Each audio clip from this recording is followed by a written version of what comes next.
Alright, so I imagine most of you got the chance to see Ant-Man this weekend. Because it's a Marvel movie. Who isn't looking forward to those at this point?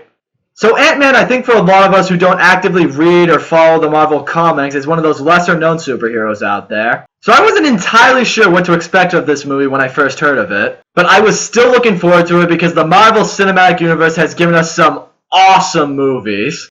And I think I speak for all who saw this movie that Ant-Man continues Marvel's streak of great movies going. Gotta say, I was really impressed with a lot of stuff in this movie. So naturally, I have a lot to say. So if you don't want to be spoiled, well, go see Ant-Man. That being said, if you don't care about being spoiled, hey, enjoy! So Ant-Man focuses on Paul Rudd, and in the beginning of this movie, he is being released from prison after serving a 3-year sentence for what he would call burglaring. Yeah, he doesn't like the word robbing because he didn't threaten anyone's life when he committed the crime, I guess. He gets picked up from prison by his Mexican friend and old cellmate, and his friend talks about how, his wife left him, his mom died, and his dad got deported all while he was in prison. But his friend is being super unrealistically optimistic about everything, so, good for that guy. He tries to get Paul Rudd to now help him break into this really rich dude's home, which I guess he heard from a friend of a friend of a hot girl who knows a guy, apparently. Sound like really reliable sources, right? And I guess he never decided to think, maybe it's too soon for me to be asking something like this. Paul Rudd, of course, declines because now that he's out of prison, he wants to make an honest living for himself. But unfortunately, because he was in prison, nobody out there wants to offer him a job. And we find out Paul Rudd's main goal with now being released is to become a part of his young daughter's life again. And I thought that was great for the movie, because it addresses that not everyone out there who has been in prison is necessarily a bad person. Some people just maybe make mistakes in their lives or get confused along the way, and that leads to them being arrested and placed in jail.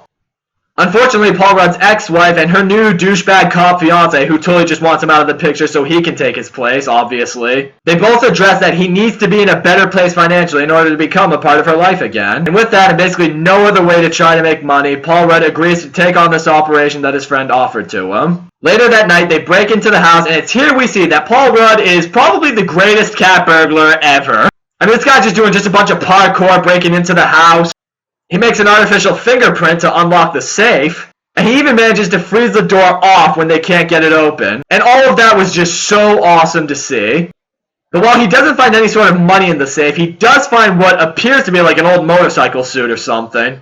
And figuring he shouldn't leave empty-handed, he just decides to just take that with him. Once he gets home, he tries on the suit, and he realizes this suit has the power to shrink him to the size of an insect. And of course, that whole experience just traumatizes him to the point where he's like, yeah, no thank you. I'm gonna go put this voodoo shit back before it kills me. So he tries putting it back, but unfortunately as he does, the police arrest him, throw him in jail, where Michael Douglas now shows up, and he sneaks the suit in for Paul Rudd so he can escape from jail. So the next day, Paul Rudd wakes up in Michael Douglas's home, and now it's time to explain.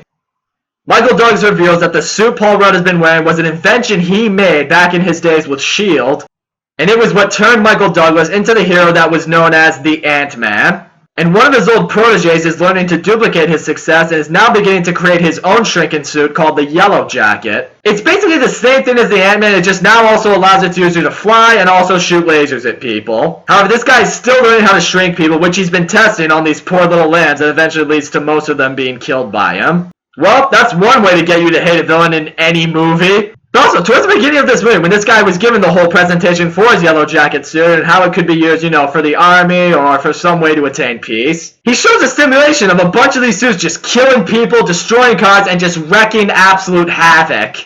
Okay, I don't work for the government, but if you want to convey something to be used peacefully, I don't think a shit ton of violence is necessarily going to win consumers over for you. Michael Douglas is aware of this, and now he needs Paul Rudd to become the Ant-Man. Paul Rudd agrees with this, and now we get into his training on how to use the suit properly. And this just might have been my favorite part of the whole movie, because it really reminded me a lot of the first Iron Man.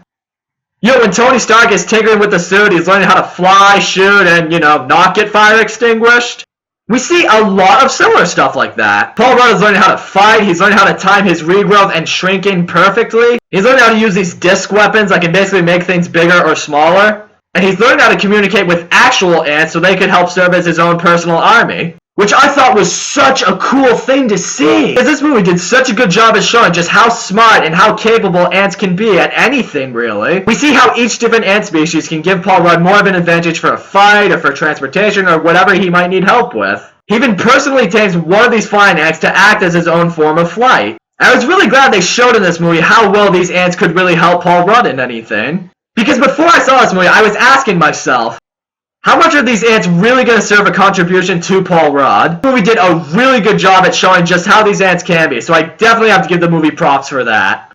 However, throughout all this training, Michael Douglas' daughter, played by Evangeline Lilly, she's not quite sold on Paul Rudd as Ant-Man and feels she should be the one taking on this mission. She and Michael Douglas have a bit of a strained relationship, so at first you think maybe that's why he doesn't want her taking on the mission of stealing the Yellow Jacket suit that he has Paul Rudd training for. But eventually we find out that back when Michael Douglas was Ant-Man, his wife, I guess, acted as kind of his sidekick. She had her own suit known as the Wasp, and on one mission that involved them trying to disarm a Russian nuclear missile, she sacrificed herself by shrinking extra small so she could successfully disarm the missile, but tragically sent her to the subatomic quantum realm of no return for her.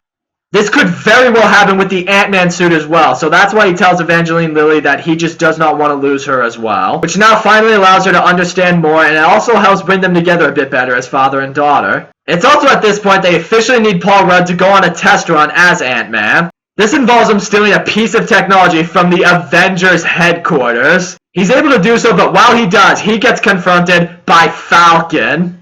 This leads to the two of them getting into a fight, and Paul Rudd's actually able to put up a pretty solid fight against Falcon. And the second he comes back, he's all like, I fought an Avenger and didn't die. I'm good now. So now the Yellow Jacket suit has been perfected. And now Paul Rudd needs to break in and steal with the help of his ant army and his criminal friends from earlier in the movie helping him out. His friends are able to disable the security system and even dispatch a few guards. But unfortunately, Paul Rudd gets trapped by the guy who invented the Yellow Jacket suit, and we also find out that he intends to sell the suit to Hydra. Yeah, the last thing the world would want is for that damn suit to be in the hands of the Nazi science division. However, Paul Rudd is able to break free, and he just kicks the Hydra agents' asses in. But not before Yellow Jacket escapes wearing the suit, and now Paul Rudd and his ant army are in pursuit of this guy. A chase that eventually leads to the Yellow Jacket killing Paul Rudd's pet ant that was helping him fly. Stop killing animals, you sick, morbid bastard! Eventually, Paul Rudd tracks the Yellow Jacket to his ex-wife's house, where this guy is now holding Paul Rudd's daughter hostage. But now we finally get to see Ant-Man and Yellow Jacket fight one-on-one. And the best part of it is seeing the two of them fight at the miniature scale. Because throughout this movie, I thought it was awesome seeing the way things are perceived when you're the size of an ant. Everything is just shown on such a grander scale. The movie does such a good job of making it look so real, and also how these little minor things can put Paul Rudd in such danger. But what's even better is when you see these two guys fight at their smaller scale. From that angle, it looks like such an intense, epic, awesome fight scene. And then once you see it from a normal viewpoint, it's like nothing. And you just see maybe like small little toys fall over or something, but that's really about it. I don't know, I just thought it was something that made them fight really cool and also funny at the same time. But now at this point, Paul Rudd is beginning to run out of ideas on how to beat the Yellow Jacket, until he realizes that he can shrink himself down to smaller size, infiltrate the suit, and disrupt it. Which, although will allow him to win, will also send him into that quantum realm of no return.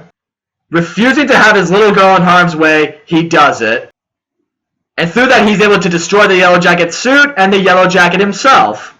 But now we see Paul Rudd in the quantum realm, and there doesn't seem like there's any way out for him. Until he's able to use one of the discs he has to regrow him back to normal size, bring him back to reality, and reunite him with his daughter. For his heroism, Paul Rudd is given full pardons for his breaking and entering crimes. And he also learns from his Mexican friend that he heard that a friend of another hot chick who apparently knows Falcon, that Falcon is apparently asking for him. We all know what that means later. And note, we all also know that's not quite the end of a Marvel movie. In the mid-credits scene, we see that Michael Douglas has apparently reinvented the Wasp suit that he now intends to give to Evangeline Lilly. So now she's finally going to get the suit that she's wanted and deserved this whole time. So now we got another hero to look forward to in later movies. All I know is when all these heroes come together from all these movies for Infinity Wars, it's probably going to be the most mind-blowing movie experience of the century. And then in a post-credit scene, we see that Captain America and Falcon have officially captured the Winter Soldier. They apparently can't get in touch with Iron Man because of some issues. So Falcon suggests they get in touch with a guy that he knows. You all know what it's all leading to. I Captain America Civil War. And that is where the movie ends. So all in all, Ant-Man was a great movie. Everyone did a good job in this movie. Paul Rudd kills it as Ant-Man. I wasn't sure how he'd do, being mostly a comedic actor, but he played the part perfectly. The story was intriguing. The execution was done very well. The only real gripe I have with the movie is it did take a little while to get going towards the beginning. But once it got going, it was awesome. I mean, is this movie up there with Marvel films like The Avengers, or Iron Man, or Captain America the Winter Soldier? No, it's not. But this movie was definitely a lot better than a lot of people thought it would be, myself included. And I feel it's a welcomed addition to the Marvel Cinematic Universe. So I'm very excited to see how Ant-Man plays a further role in future Marvel movies. So that's all I gotta say. Guys, thank you so much for watching my video. Don't forget to leave a comment, like, subscribe, and I will see you all next time.